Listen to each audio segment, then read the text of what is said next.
किशोरी जी सवेरे सवेरे वृषभान जी को यमुना जी में एक स्वर्ण कमल के भीतर प्राप्त हुई हैं। वृषभान जी दिव्य स्वर्ण कमल को लेकर के घर पधारे हैं। ब्रह्मा जी ने श्री राधा तत्व का बड़ा अद्भुत वर्णन किया है।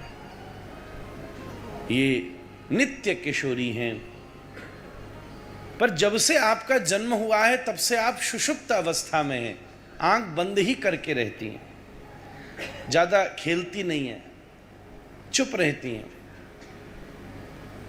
पर आज जैसे ही नंद महोत्सव में किशोरी जी ने प्रवेश किया, वृषभान जी लेकर आए।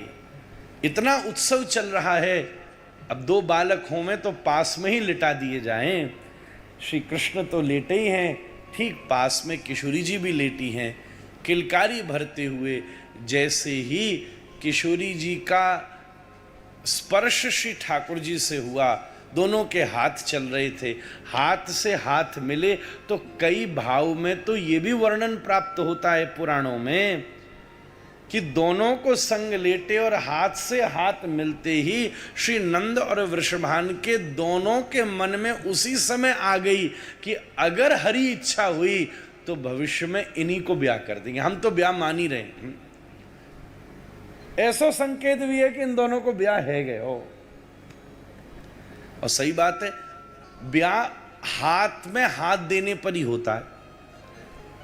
विवाह की सबसे प्रधान वस्तु पाणी ग्रहण ही तो उसको बोलते हैं। संस्कृत में नाम क्या है? पाणी ग्रहण। पाणी मतलब हाथ, ग्रहण। पिता अब अपनी कन्या का हाथ वर के हाथ में दे के संकल्प कर देता है।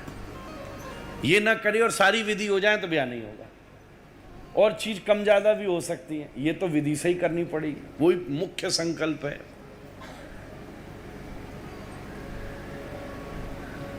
जैसे ही हाथ का स्पर्श हुआ, किशोरी जी एकदम मुस्कुरा गई, आंखें खुल गई, बड़ी जोर की किलकारी किशोरी जी ने भरी।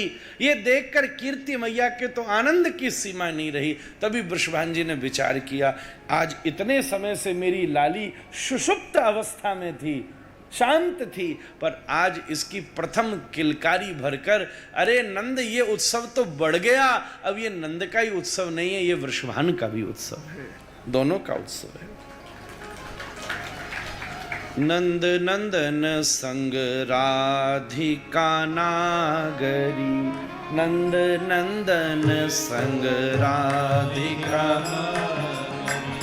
नंद नंदन संग राधिका नागरी, नंद नंदन संग राधिका नागरी, करती रति के लिए अति कुंज सदन में। एक पद जाएगा,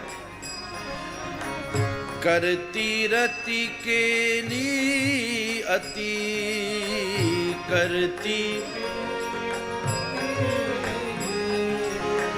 कुंजन के सदन में, कुंजन के सदन में, नंद नंदन संग राधिका नागरी, नंद नंदन संग राधिका नागरी, लाई ही सो ही रूप, लाई ही सो ही रूप, रूप की आगरी।